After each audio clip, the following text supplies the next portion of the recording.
Las partes relacionadas son un tema que da para muchas interpretaciones.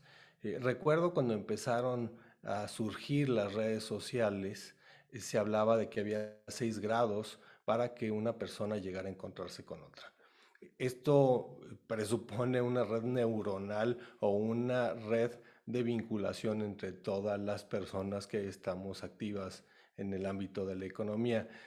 Precisamente el concepto de partes relacionadas que está regulado en la materia fiscal no es la excepción.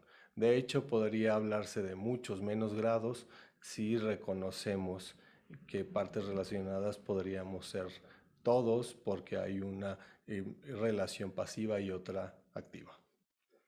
Me da gusto saludarlos, soy Jesús Reynoso y les quiero dar la bienvenida a esta nueva entrega del repositorio fiscal, donde tenemos una charla eh, precisa y concreta de temas tributarios y fiscales.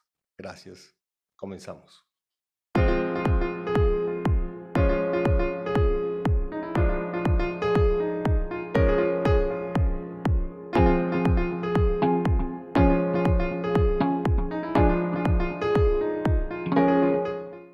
Hola, ¿qué tal? Pues quiero darles la bienvenida a esta 10ª entrega del repositorio fiscal.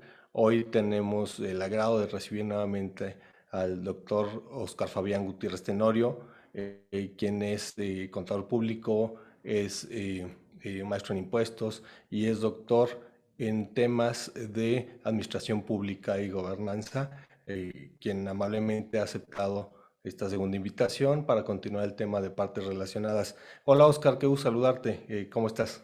Muy bien, muchas gracias. Pues con el gusto de estar nuevamente aquí en este tema tan importante que le dedicas el peso que tiene, ¿no? Y pues muchas gracias por la invitación y saludos a todos los que nos están viendo en este momento. Qué gusto, Oscar.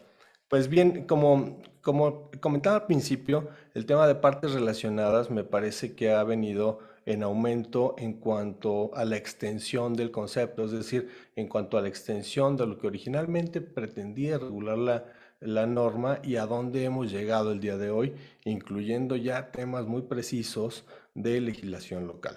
Entonces, ¿qué te parece si empezamos viendo un poco lo que dice el artículo 68 y el primero de la ley aduanera, donde podríamos entender un poco más a fondo lo que significa este tema de partes relacionadas, para luego ir retomando lo que viene con la reforma, lo que viene con el día al día en la legislación local, porque, insisto, no quiero que confundamos el tema internacional que supone la ley aduanera con la ley nacional, que es el Código Fiscal, impuestos sobre la renta y toda la demás legislación que es aplicable ya en este concepto muy particular denominado partes relacionadas.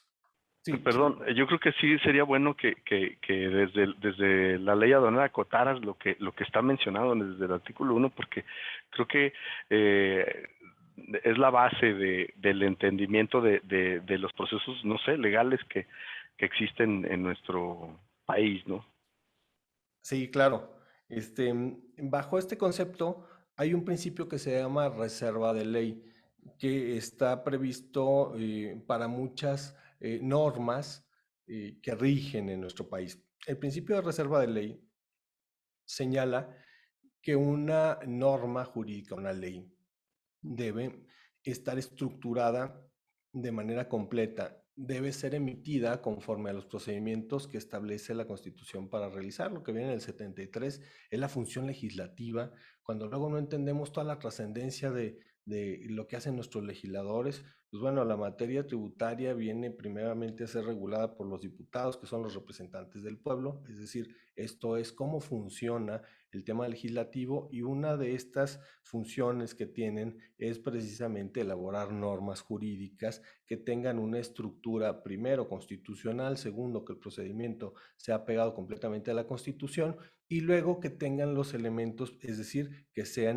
tengan un objeto definido, un sujeto a quien está enfocada, una materia que regulen, que es el objeto, y luego también los momentos en que se aplica, los momentos en que se deja de aplicar, las excepciones y las consecuencias de cumplir e incumplir la norma. Eso es lo que debe estar escrito, lo que debe estar estructurado bajo el principio de reserva de ley. Ahora, el artículo 1 de la ley aduanera nos dice, esta ley está refiriéndose al propio ordenamiento, está ya definiendo el campo de acción del ordenamiento. Dice, las de los impuestos generales de importación y exportación y las demás leyes y ordenamientos aplicables regulan la entrada al territorio nacional y la salida del mismo de mercancías y de los medios en que se transportan o conducen, el despacho aduanero y los hechos o actos que deriven de esta o de dicha entrada o salida de mercancías. Hasta ahí nos dice todas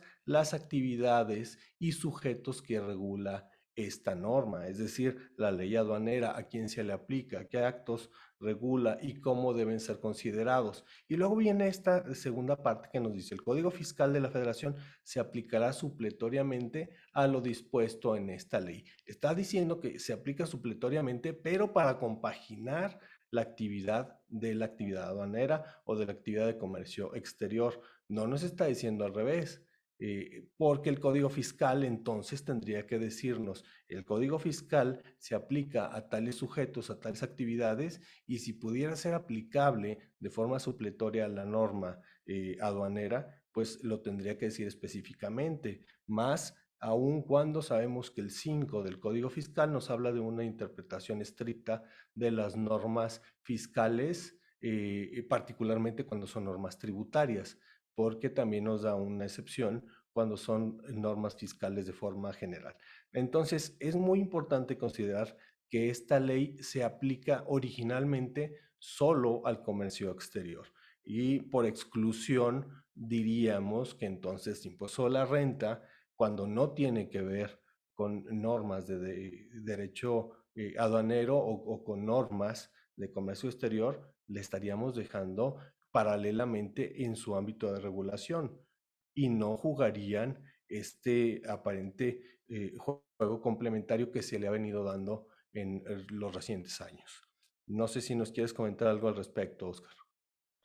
Sí, yo creo que desde este punto de vista que tú estás acotando, desde todas las actividades, enumerando, pues puntualizando la ley aduanera, ¿por qué lo mencionamos? Porque cuando estamos hablando de partes relacionadas, definitivamente ahora en aquella legislación, en la legislación fiscal, pues se refieren a lo que dispone la ley aduanera. Entonces, la ley aduanera, pues, de una manera armónica, tú estás mencionando desde el origen, desde su regulación del artículo 1, que es la que nos va a ir, pues, gestionando este proceso de interpretación y que lo aclara de manera puntual la supletoriedad o la función que tiene el Código Fiscal en la interpretación y la forma en la que apoya de alguna manera esta legislación aduanera. Es decir, la legislación aduanera, de manera absoluta, tiende a cubrir estos vacíos en supletoriedad en el Código Fiscal de la Federación y no de manera contraria, por lo cual me parece muy interesante porque desde aquí se maneja ya un planteamiento incluso de interpretación, ¿no? Que creo que vale la pena resaltarlo porque esto nos lleva a la parte, yo creo, medular del por qué la ley aduanera tiene una participación en la definición de estas personas, de estos personajes, de estos sujetos, que prácticamente pues en la otra legislación se les va a aplicar esa interpretación, ¿no? De quiénes son esas partes relacionadas, ¿no? Y aquí yo creo que en esta filmina relaciona mucho eso que tú estás pues señalando, donde dice que están obligados al cumplimiento de las citadas disposiciones quienes introducen mercancías al territorio nacional, las extraen del mismo, ya sean propietarios, poseedores, tenedores, consignatarios, destinatarios, remitentes, apoderados, agentes aduanales, agencias aduanales o cualesquiera personas que se tengan de alguna manera intervención en la introducción, extracción, custodia, almacenaje, manejo, tenencia de las mercancías o los hechos o actos mencionados en el párrafo anterior, como tú lo estabas mencionando.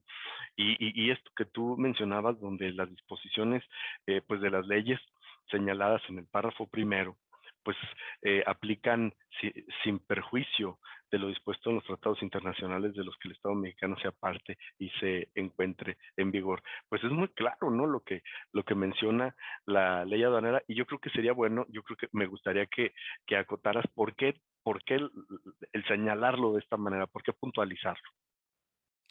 Bien, cuando hablo del ámbito de aplicación de la norma, me parece que es un tema que debemos revisar siempre que leemos una norma. Lo hacemos de forma sistemática, es decir, una norma tenemos que entenderla como un cuerpo en conjunto, como un ordenamiento que es todo un cuerpo normativo y cada parte es relacionada con el todo de este cuerpo normativo. Bien, este concepto nos especifica claramente que la ley aduanera se le aplica precisamente a las actividades y a los sujetos que acabamos de observar, pero luego nos dice cuándo puede ser supletorio, pero de las deficiencias de esta ley aduanera, claro está, porque entonces cuando dice, oye, cuando hay una deficiencia, cuando hay un hueco, cuando hay una laguna, ¿cómo lo vamos a suplir o cómo vamos a resolver esta ausencia legislativa? Pues ahí está establecido precisamente en el código cómo vamos a resolver la ausencia legislativa de la ley aduanera, es decir, para complementar la interpretación sobre estos actos que ya están regulados. O también nos dice esta última parte, las disposiciones de las leyes señaladas en el párrafo primero de este artículo se aplicará sin perjuicio de lo dispuesto por los tratados internacionales de los que el Estado mexicano sea parte y se encuentren en vigor. Aquí está reconociendo que los tratados internacionales tienen un orden jerárquico superior, porque estamos reconociendo cuando realizamos operaciones o realizamos intercambio de mercancías, en este caso del que estamos hablando, que es comercio exterior, entonces tendríamos que verificar con qué otras regulaciones por país estamos combinando las operaciones. Entonces, si es con Estados Unidos, por ejemplo, que es uno de nuestros, o en nuestro principal aliado comercial, tendríamos que verificar cuál es la regulación que tiene Estados Unidos y entonces para el intercambio de mercancías, para el traslado de las mercancías, debemos cumplir tanto el transporte o las normas de traslado mexicanas como las de Estados Unidos y viceversa. Y también las impositivas. Y claro, esto surge porque podría suceder que los precios que se manejan en Estados Unidos y los que se manejan en México se verían afectados una vez que trascienden la frontera y esto traería consecuencias tributarias específicas, es decir, se podría generar un daño al erario con una determinación de precios menor. Por eso existe un dictamen de precios de transferencia, que es un tema que no vamos a entrar de fondo, pero sí lo quiero tocar un poquito en el contexto, porque regula esta parte, ¿no? Es decir, oye, ¿cuál es el intercambio de precios que tenemos para que no haya afectación a la recaudación que tienen los países? Si te parece, vamos al 68 de la ley aduanera, que es donde ya nos dice quiénes son las partes relacionadas. Pero las partes relacionadas tendremos que verlo ahora que leemos el artículo 68 con esta visión de que le aplica a los sujetos señalados en el artículo 1 y nos dice, si una de ellas ocupa cargos de dirección o responsabilidad en una empresa de la otra, si están legalmente reconocidas como asociadas en el negocio, si tienen una relación de patrón y trabajador, si una persona tiene directa o indirectamente la propiedad, el control o la posesión del 5 o más por ciento de las acciones, partes sociales o aportaciones.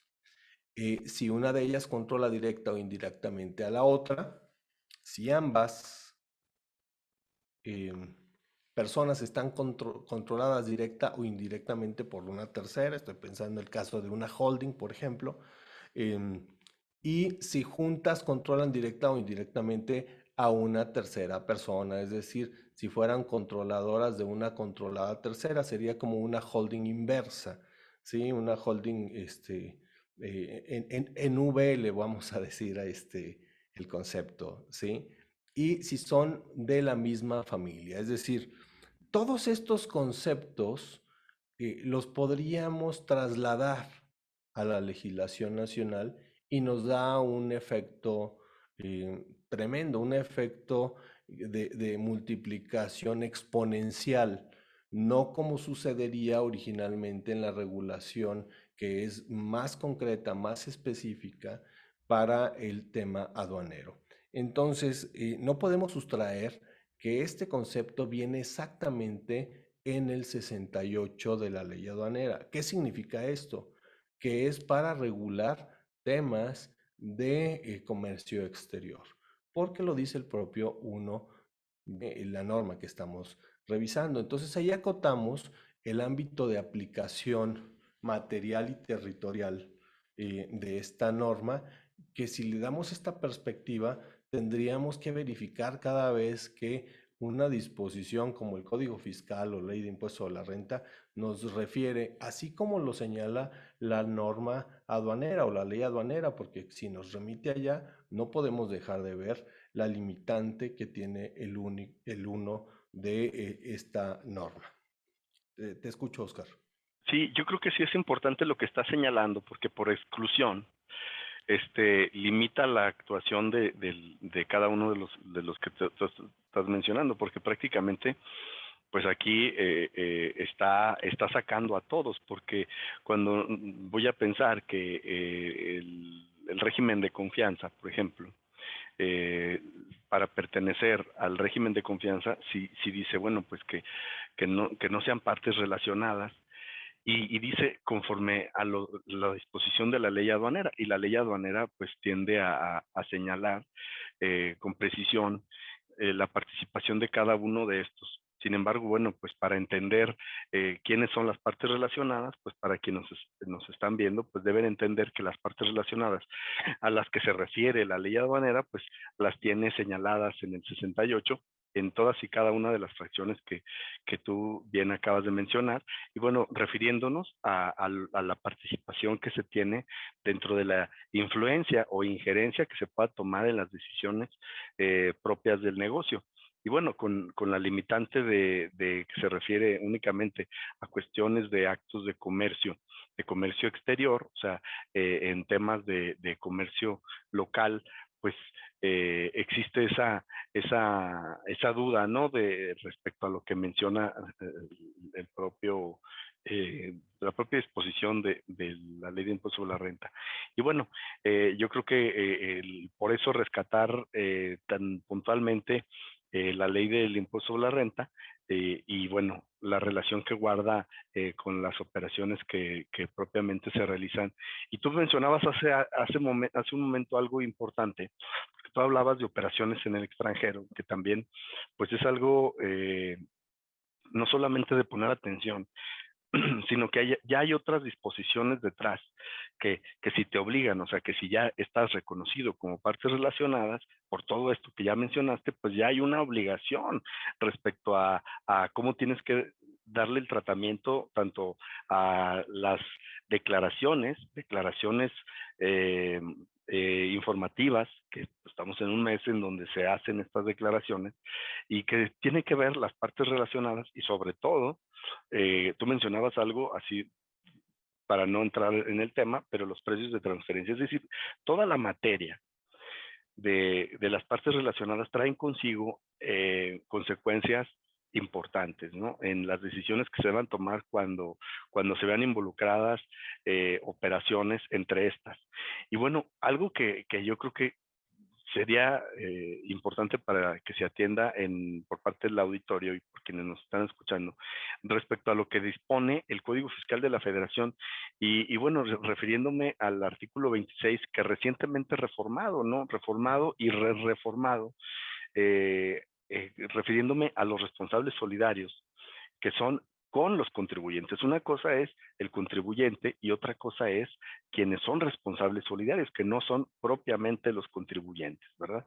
Y yo creo que esto vale la pena reforzarlo porque también aquí podamos entender que tiene de alguna manera una relación que guardan estos terceros responsables, solidarios con los contribuyentes. Y ahora que viene el tema de la subcontratación, que está también un poco ambiguo, pero que al mismo tiempo la ley sí lo dispone. Bueno, refiriéndome a esto, en la fracción cuarta sí establece el tema de las adquisiciones que se hagan de negociaciones respecto de las contribuciones, es decir, los impuestos o contribuciones que se pudieran haber causado en relación a actividades realizadas con esa negociación previamente a la adquisición, ¿verdad?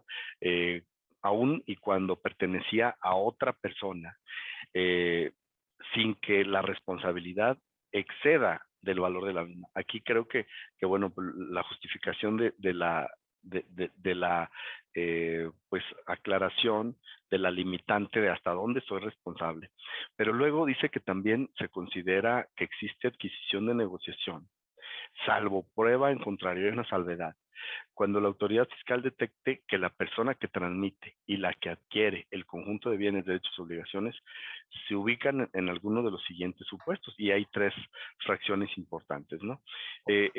La que habla de la transmisión parcial o total mediante cualquier acto jurídico de activos pasivos entre dichas personas, llámese eh, contrato de donación o adjudicación, no sé, cualquier contrato o acto jurídico, de hecho o de forma, ¿no? Que se dé. Y bueno, el inciso B que habla la identidad parcial o total de las personas que conforman su órgano de dirección, así como de sus socios o accionistas con control efectivo. Y aquí viene una palabra, ¿no? Que nosotros hemos estado refiriéndonos el control efectivo, o sea, a lo que se refiere tener el control efectivo, porque puede haber, no sé, de acuerdo a la interpretación contraria, pues alguien que no tenga el control efectivo, o sea, que sí tenga el control nada más de sea un representante legal, pues, porque está nombrado, pero no sea el que toma las decisiones. Y dice que para tales efectos se considerará que dichos socios o accionistas cuentan con control efectivo cuando puedan llevar a cabo cualquiera de los actos señalados en la fracción décima, cuarto párrafo, incisos A, B, C de este artículo, ¿verdad? Y bueno, la identidad parcial o total de los representantes o de sus representantes legales. Entonces aquí lo que me lleva a hacer una relación de esta consecuencia de la representación que pudiera tener este responsable solidario respecto a actos que no tenía conocimiento, que al final se vuelve, repito, una parte relacionada con operaciones, incluso pueden ser anteriores o previas a su participación. No sé si a ti te gustaría abonar algo al respecto. Claro que sí, Oscar. De hecho, creo que voy a hacer una retrospectiva así de lo que acabas de comentar, porque hay un tema muy importante. Primero, antes de pedir que regreses en la página que estábamos viendo, en la filmina, como tú le dices en la anterior, este, eh, no, bueno, ya regresaste, ya vamos a dejarlo ahí. Tenemos tres supuestos, es decir, donde ya se están relacionando a un sinnúmero de personas que se vuelven responsables solidarios por participación en una negociación, ¿sí? Pero además, como lo menciona, es muy particular, porque quiero ir a este segundo párrafo de la fracción cuarta que nos dice, también se considerará que existe adquisición de negociación, salvo prueba en contrario, cuando la autoridad detecte que la persona transmite y la que adquiere el conjunto de bienes, derechos o obligaciones se ubican en alguno de los siguientes supuestos, que es los que acabas de mencionar. Pero este salvo prueba en contrario merece un análisis de profundidad. ¿Qué significa cuando en una norma tenemos salvo prueba en contrario? Tenemos que ya está dando una presunción, y aquí existe una presunción de veracidad de lo que está señalando la autoridad que revisa, o la autoridad que determina sobre la posible existencia de esta relación ya de responsabilidad solidaria, y le manda la carga a quien tiene que demostrar que no es. Y entonces estamos en un tema que en derecho se llama juris tantum, es decir, que no es un hecho ya plenamente demostrado, sino que se puede demostrar en contrario. Cuando a un hecho no es susceptible de ser demostrado en derecho, se llama jure et de jure. Y cuando es jure et de jure, cuando es jurídicamente auténtico y 100% irrefutable, son hechos que no se pueden controvertir. Se me ocurre, por ejemplo, la maternidad no se puede controvertir, pues porque por obvias razones, ¿no? Hay elementos que son plenamente visibles, plenamente demostrables, que ese sí se puede controvertir. La paternidad, ¿no? La paternidad, decía un maestro de derecho civil, pues que es un acto de fe, porque si no hay pruebas, pues bueno, es un acto de fe, ¿no? Espero se entienda en el mejor de los sentidos el concepto, pero sucede aquí lo mismo. Sucede que si tenemos que demostrar que no somos partes relacionadas, caemos en el esquema de la prueba imposible, porque se pueden mostrar los hechos positivos, es decir, se puede demostrar que hice el pago de un adeudo, se puede demostrar que hice el pago de contribuciones, porque ahí tengo mi comprobante, porque tengo la transferencia. Pero ¿cómo demuestras que no, y que hay un hecho negativo y lo demuestras? Y es decir, oye, si ya presumes que soy parte relacionada, ¿cómo te demuestro que no? Y entonces caemos en la prueba imposible. Y esta situación viene ya en una línea de interpretaciones o de aplicación muy contundente, pero contundente de una forma no positiva que ha realizado el SAT, por ejemplo, con EDOS o con EFOS, porque los ponen en la carga imposible. Es decir, cuando tienes que demostrar un hecho negativo, pues te pones en una posibilidad no posible. Espero que se entienda esta paradoja del que estoy planteando, ¿no? Porque se puede demostrar los hechos positivos, pero los hechos negativos resulta imposible que los demuestres, porque caes en el universo de todo lo demás que sucedió. ¿Cómo voy a tratar de explicar esta parte? En el universo existe lo que hacemos, es decir, los hechos positivos o los hechos auténticos, los reales, y todo lo demás que no hacemos en el universo son los hechos negativos. Es decir, ahorita tú y yo no estamos jugando tenis porque estamos aquí conversando, pero tampoco estamos andando en bicicleta y tampoco estamos haciendo compras del súper. Y así vamos a entrar en un universo de cosas que no estamos haciendo, a contrario senso de algo que estamos haciendo. Estamos charlando sobre este concepto. Y entonces es donde se viene a hacer una conceptualización imposible, demostrar lo negativo. Y esto es muy importante resaltarlo, porque es una trampa específica en la legislación cuando te dicen salvo prueba en contrario. Sí, pero ya me presumiste. Y hay curiosamente un artículo que coincide, que es el 68 del Código Fiscal, que habla de la presunción de las actuaciones de la autoridad. Entonces ya, si ellos tienen presunción de legalidad y el contribuyente presunción de responsabilidad, pues estamos hablando de desvirtuar dos presunciones, que ya es más complicado, ¿no? Pues yo creo que lo que acabas de mencionar, es una materia de análisis, yo creo de manera sustancial. Sin embargo, bueno, pues desde el punto de vista de la aplicación, no sé tu apreciación, pero algo de poner atención, ¿no? O sea, que dejemos una evidencia clara, no sé, a los que estamos dedicándonos a esto, pues queda sobre la mesa que la materialidad de este tipo de actos, no sé, la voluntad y la manifestación del hecho, del acto, eh, queda, lo que te va a salvar es que quede muy bien documentado y expuesto, ¿no?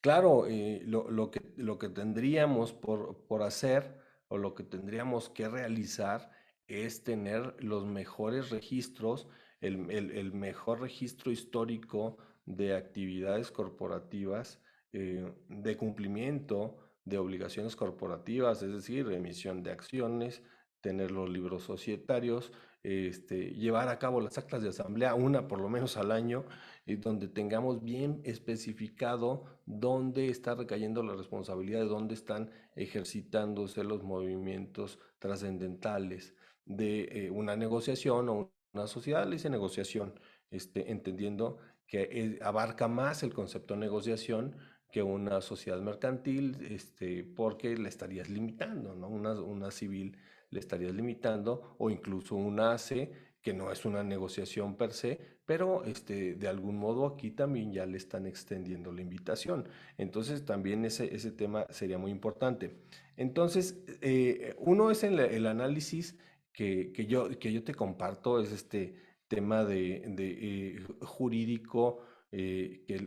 que luego es que cuando es de interpretación, pudiera ser que llegue a los tribunales en algún momento, y otro es el de cumplimiento cotidiano, que tenemos un tema de cumplimiento cotidiano, me parece que en el artículo siguiente, después del 26, y ese sí me gustaría que nos platiques, porque incluso me comentabas de una norma.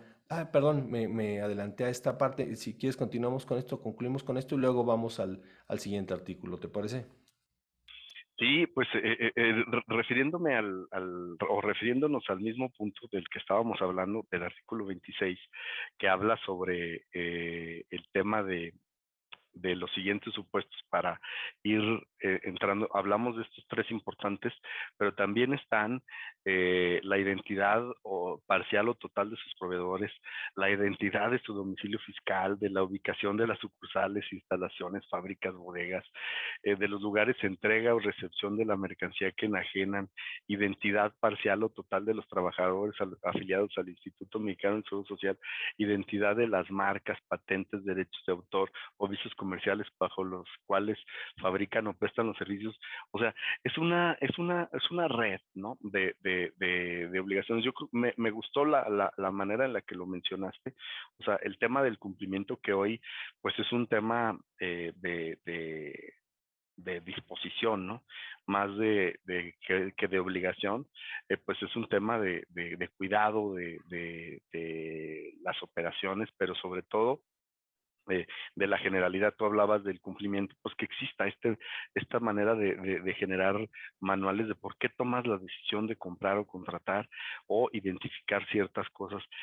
Con todo esto se va a ir aumentando conforme pasa el tiempo. Lo vemos ahora en las obligaciones que existen de el nuevo método de CFDI 4.0 o el nuevo la nueva versión, donde ya tienes hasta la relación y el domicilio de los trabajadores. Y por supuesto que estos trabajadores también se vuelven terceros y partes relacionadas a, al, al, a la operación de la empresa, porque, pues bueno, ellos pueden también realizar operaciones y acciones a nombre de la empresa, y esto los hace de alguna manera, pues, no una parte relacionada directa, pero sí una parte relacionada en las operaciones. Incluso nos hemos enfrentado a esto, que sí me gustaría que escuchar tu opinión, porque hasta el tema de los embargos, ¿no? El tema de los embargos con los terceros relacionados, y viene esa palabra, terceros relacionados, eh, haciendo ver que también pueden ser partes relacionadas de las empresas y las operaciones que éstas realizan.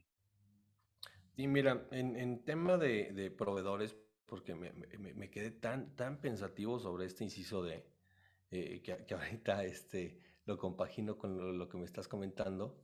Identidad total o parcial de sus proveedores. Me gustaría hacer una reflexión. ¿Me puedes decir quién es tu proveedor de energía eléctrica, por favor? Sí, pues es CFE, ¿no? O sea, O sea, ahí caemos todos, ¿no? Creo ujú. que yo no conozco una persona cuyo proveedor de energía, en términos generales, no sea CFE. Seguramente hay una o dos o tres excepciones, pero así como está la redacción, pues ya tenemos un proveedor que nos identifica a todos, ¿no? Que nos vuelve a partes relacionadas a 130 millones de personas que vivimos en el mismo país. Entonces, la norma es tan ambigua, tan ambiciosa, que nos lleva a este nivel de absurdo. Y luego me hablabas, ¿qué pasa con los embargos? ¿Qué pasa con el congelamiento o la cancelación de sellos de personas que aparentemente son partes relacionadas con una sociedad mercantil? Eh, Pues resulta que si la sociedad mercantil no es una persona cumplida, eh, y los socios todos se van a ver afectados.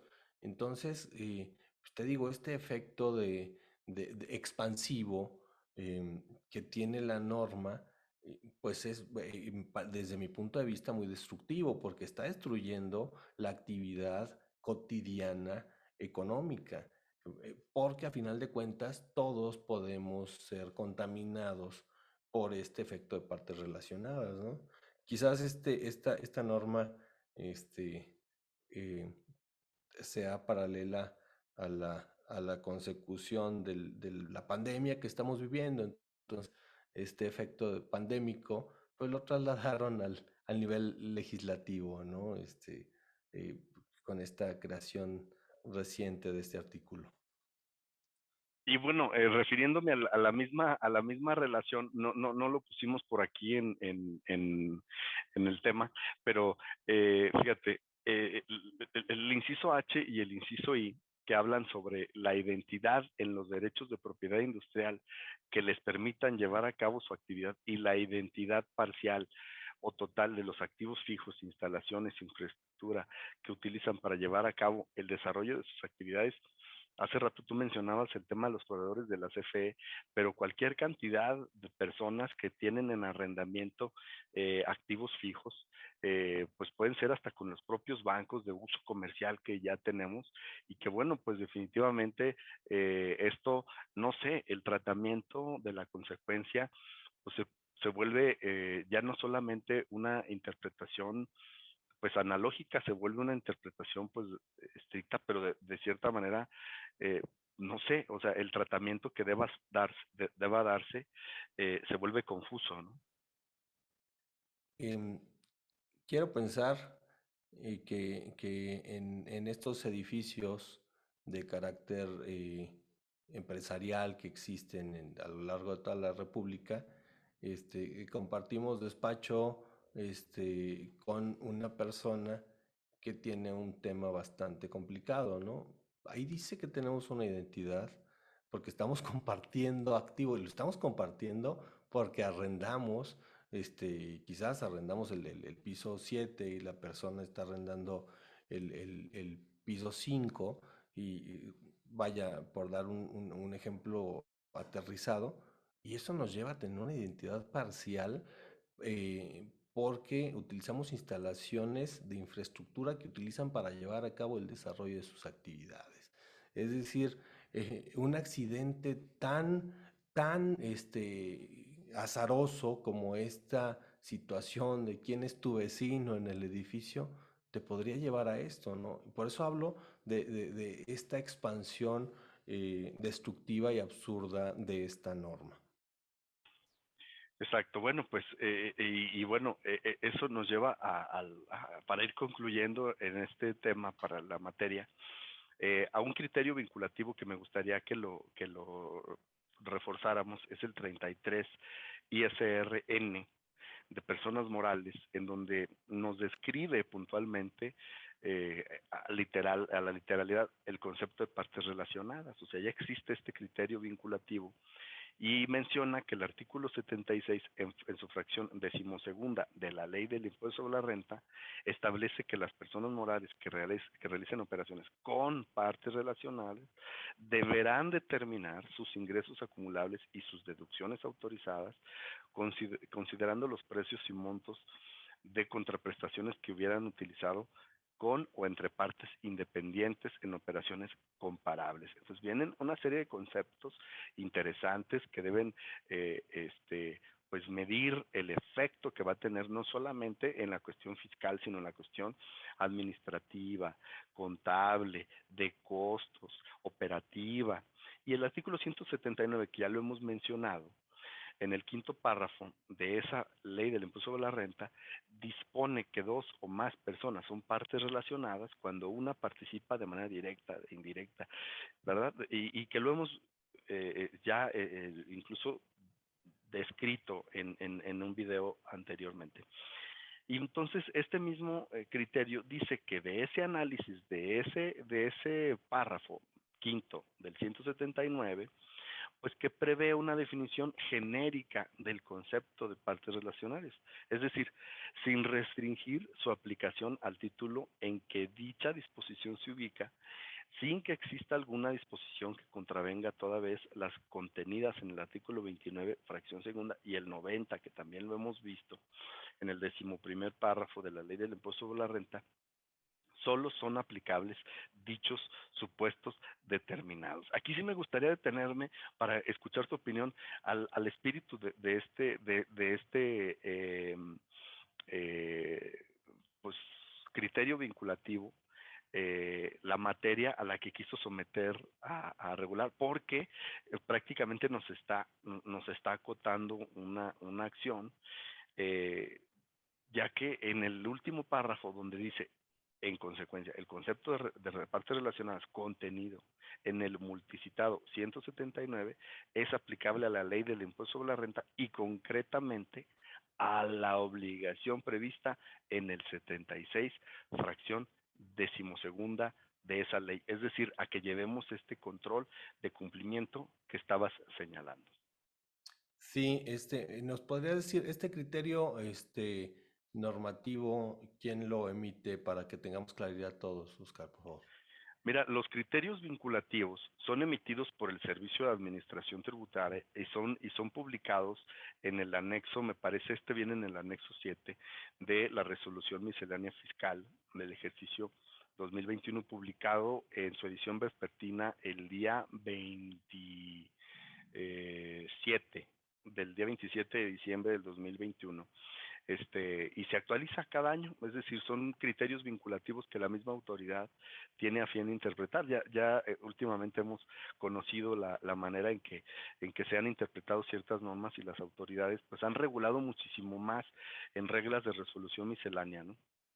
Sí, te lo digo, Oscar, porque precisamente el SAT es un órgano desconcentrado de la Secretaría de Hacienda y Crédito Público. Es decir, es un órgano ejecutivo, es un órgano de carácter ejecutivo. Cuando pensamos en los operadores jurídicos que están interviniendo en este ejercicio de aplicación de la norma, porque precisamente el panorama que tenemos para la aplicación de la norma es que es una autoridad ejecutiva o administrativa. ¿Qué significa esto? Que bajo el principio de legalidad que rige constitucionalmente y también en los principios de cumplimiento de los servidores públicos, deben precisamente ajustarse a lo que dice la norma.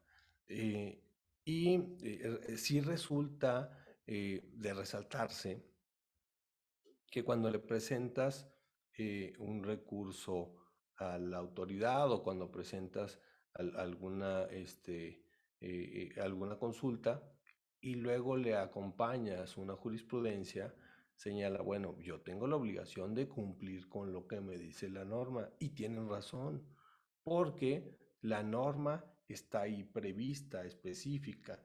Y hace un momento ya hemos visto específicamente lo limitada que está la norma cuando hablamos de partes relacionadas. Y aquí, al hacer una interpretación de la norma para aplicarla en tal sentido, pues parecería que está dirimiendo algún efecto de interpretación, una controversia no planteada aquí, pero sí una controversia en la aplicación de la norma. Y el operador jurídico exacto para interpretar normas jurídicas es la Corte o bien el Poder Judicial en toda esta derivación. Así que yo creo que al emitir este criterio, eh, que además le dan el efecto, el nombre de vinculantes, ¿sí?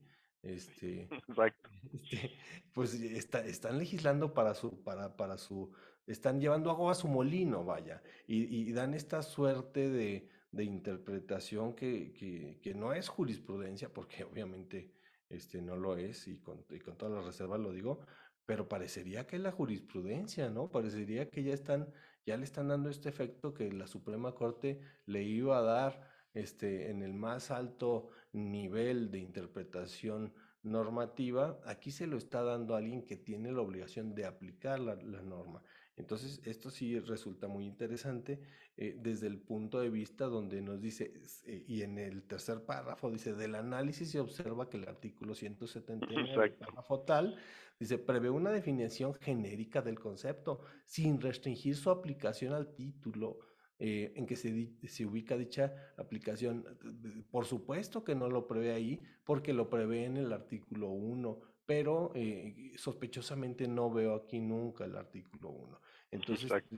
te digo, pues una resolución muy para acarrear agua a su molino del SAT, que entiendo, pues su función es recaudar, una de sus funciones es recaudar, pero sí me parece que esta interpretación no es la más afortunada desde el operador jurídico que la realiza, que es alguien que debe ejecutar la norma, no proveer sobre la interpretación de la misma, como sería la Corte, y bueno, el segundo efecto es cómo limita al contribuyente y le da una posibilidad mucho más amplia de control y fiscalización a este servidor público denominado Servicio de Administración Tributaria. Sí, y bueno, y para ir mencionando, viene otro concepto también genérico, hablando de esto, el grupo empresarial, ¿no? Eh, dentro de la carga de reformas que hubo de la ley, bueno, de las diferentes leyes, ¿no? De reforma al outsourcing, una reforma laboral, pero que trajo como consecuencias un tema fiscal, porque venía ahí una serie de cambios. Ahí en la ley del mercado de valores, en su artículo segundo, fracción décima, dice la definición del grupo empresarial, o sea, mencionando que el conjunto de personas morales organizadas bajo esquemas de participación directa o indirecta del capital social, en las que una misma sociedad mantiene el control de dichas personas morales, ¿verdad? Se consideran como grupo empresarial a los grupos financieros constituidos conforme a la ley para regular las agrupaciones financieras. Fíjate cómo o sea, de manera sistemática, eh, un concepto que es claro, dispuesto en una ley del impuesto sobre la renta, tiene un alcance hacia una ley aduanera y luego se va por vías de la responsabilidad solidaria, eh, contaminando la acción dentro de una ley laboral, o sea, una ley laboral que luego tiene un efecto en una ley fiscal o en un código fiscal hacia actores fiscales como son el Instituto Mexicano del Seguro Social, el Infonavit, o sea, a fin de aclarar quiénes son estas partes relacionadas que pueden tener o influir en las decisiones del capital de una organización. Y aquí, bueno, pues la ley del mercado de valores y últimamente multicitada por la relación que existe últimamente por los efectos que puede tener en otras, pero entendiendo el concepto de este grupo empresarial que no necesariamente se refiere a las partes relacionadas, pero se refiere a una definición de un actor que por supuesto puede influir en las decisiones que tiene las personas que dependen pues de alguna manera manera del capital social o el mando de personas, como ya lo hemos visto, ¿no? En la ley del impuesto sobre la renta. No sé si tú quieres hacer algún comentario al respecto. Nada más insistir, Oscar, en que el término partes relacionadas parecería tan coloquial que no se acota perfectamente en el ámbito parlamentario. Es decir, al momento de legislar no se tiene en consideración que es un concepto específico y que debe atender a los principios de reserva de ley y por lo tanto, al parecer tan familiar, partes relacionadas, parecería que puede influir en cualquier ámbito de la vida cotidiana y nos olvidamos que está en un universo específico de una norma regulada. Entonces, me parecería que sí es para platicar con nuestros diputados a efecto de que adquieran conciencia sobre algunos conceptos que pueden trascender tanto a todas las normas que luego va a resultar un monstruo de muchísimas, no de siete, de muchísimas cabezas, incontrolable, ¿no? Sí, porque pues, tú lo has mencionado y me ha parecido como interesante el manejo que le has dado, eh, porque no tiene una base, no tiene un sustento de origen. O sea, se ha usado de manera, como tú lo mencionas, arbitraria. O sea, no nos queda más que entender o aplicar literalmente la norma conforme el Código Fiscal cuando así tenga que ser. Y bueno, de alguna manera, pues sí, exigir el apego hacia la descripción o definición del mismo. Yo concluiría, si me lo permites, eh, con estos ejes importantísimos que yo pensé que fueran, no son, son cinco en total los que yo planteo. Yo digo que, bueno, pues para establecer que se es parte relacionada de una persona, no se requiere que se participe directa o indirectamente de manera preponderante o decisiva en la administración o capital de la otra persona, por lo que bastaría con poseer una sola acción de la persona para ser parte relacionada, eso por un lado.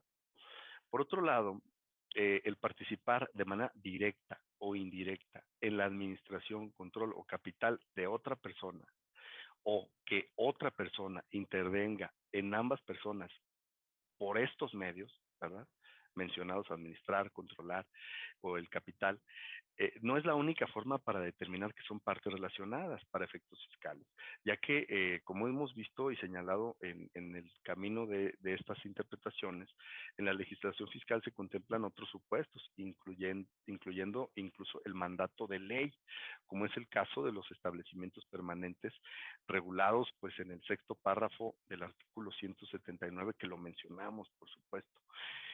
Y bueno, para el caso de las personas físicas reguladas en el título cuarto de esta ley del impuesto sobre la renta, pues que se considera también un supuesto que establece que son partes relacionadas de otra persona, las que existan de manera vinculativa, o sea, en una vinculación, mejor dicho, entre ellas, de acuerdo al artículo 68 de la ley aduanera, digo, con la salvedad de todo lo que tú ya mencionaste, de acotar la participación en esta materia, ¿no? De la ley aduanera.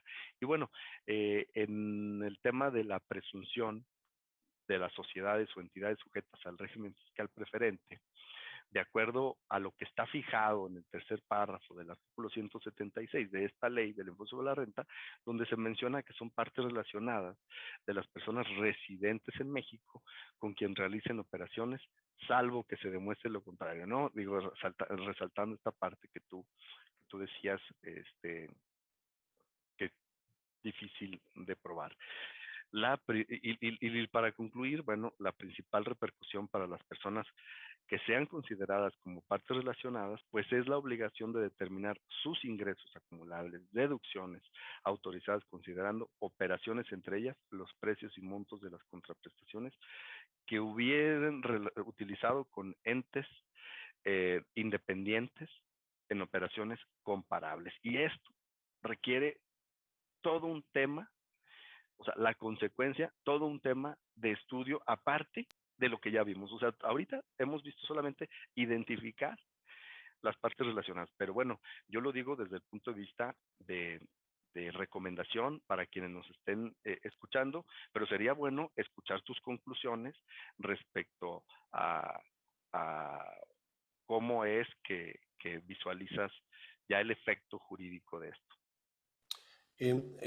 Gracias, Oscar. Interesante que concluyamos con este tema muy propositivo. Yo coincido en la parte donde ya tenemos una conceptualización muy amplia que está ya ahí plasmada en la legislación y más allá de entender si es constitucional o no es constitucional o tengamos que entrar en un tema de interpretación profunda que podría ser en un tribunal, por ejemplo, porque la interpretación, a final de cuentas, para que sea validada, pues tendría que ser en un tribunal. Em, Podríamos ir ahorrándonos este sinsabor que a algunas personas les implica el litigio fiscal. A mí no, a mí me gusta, es lo que hago. Así que, pero bueno, pues son asuntos de mis clientes, ¿no? Aún así yo siempre tengo la idea que el cumplimiento en tiempo y forma te evita dolores de cabeza, te evita cualquier sobresalto que puedas tener y en este caso las recomendaciones muy atinadas que nos propones, coincido con ellas, sobre todo que estamos hablando de temas de cumplimiento y de autoconocimiento. Aquí yo solo le añadiría que el cumplimiento de estos requisitos formales que determina la ley, pues nos va a llevar a conocer cómo está nuestra empresa o cómo está la empresa de la que formamos parte, de la que somos socios o en donde trabajamos, y esto nos llevaría a saber dónde estamos parados, ¿no? Y si le vemos que está estornudando, pues pues tomar precauciones, ¿no? Porque no podemos darnos cuenta si una empresa es sana si no la estamos analizando en sus documentos corporativos, en sus documentos financieros y en la presentación de sus obligaciones tributarias cotidianas. Entonces, sí, coincido, el tema de cumplimiento es sumamente importante y que lo hagamos con esta perspectiva, esta visión de la regulación tan amplia que tenemos hoy frente a nosotros. Oscar, te agradezco mucho tu participación, eres siempre bienvenido. Te había yo invitado a la cápsula 9, terminaste en la 9 y la 10. Brinqué. Te agradezco mucho. Y bueno, coméntanos por favor cómo podemos saludarte, cómo podemos contactarte, aquí a todas las personas que amablemente nos siguen. Mira, pues primero muchas gracias por la invitación, muchas gracias a Tax Editores y a Repositorio Fiscal, que es un espacio para poder entender los conceptos de aplicación, porque de por sí es difícil, necesitamos gente que nos acompañe a dirimir a veces dudas, pero sobre todo formarnos, porque tener un criterio no es fácil, ¿no? Y un criterio, pues cualquiera lo puede tener, sin embargo, tener sustento para el criterio, a veces necesitas acercarte a expertos en la materia, expertos probados, sobre todo, como Tax, que es una marca pues que defiende la experiencia y por supuesto que tú fortaleces esa bandera. Y bueno, pues yo agradeciendo esto, yo pongo a disposición mi información. Ahí estoy en gruposolvis.com. Me pueden encontrar en redes sociales igual en Grupo Solvis. Oscar Gutiérrez. Y los viernes en la mañana también en Balance Empresarial a las 10 de la mañana. Pero como siempre, agradeciendo la disposición para quienes nos están escuchando, esperando que también les sea de utilidad, que definitivamente se necesita como material a veces de soporte de documentación para opiniones. Y yo creo que sería bueno incluso que abordaras con más expertos el tema de las consecuencias y aplicaciones de lo que sigue, porque luego hay que, el cumplimiento, pues, cómo es, y como es algo tan novedoso, quienes tienen los recursos, una empresa consolidada, pero quienes están en ese proceso, pues sí necesitan abordaje desde una perspectiva más didáctica, ¿no? O sea, ¿cómo es el cumplimiento? Y bueno, pues muy agradecido con el espacio. Gracias, Oscar. Pues sí, un tema interesante. También quiero agradecerle ampliamente a las personas que nos siguen aquí en el programa de repositorio fiscal, solicitándoles también que si les gusta nuestra participación, nuestro programa, nos regalen una manita arriba y que si no les gusta, pues una manita abajo también nos pueden ayudar a mejorar. Este, siempre es importante también, nosotros reconocemos la crítica constructiva y no constructiva, de la que sea, es bienvenida. Y sus dudas también, por favor, háganlas llegar. Les agradezco mucho y pues a todo el grupo de Tax Editores, a todo el equipo de Tax Editores, a Práctica Fiscal, a la revista Práctica Fiscal, que pues el día de hoy ya está la nueva entrega en todos los puntos de venta. Les agradezco mucho y les hago la invitación para el siguiente repositorio, que precisamente es acerca del CFDI 4.0, para que lo tengamos ahí en el radar. Muchas gracias, nos vemos. Que esté bien, hasta luego.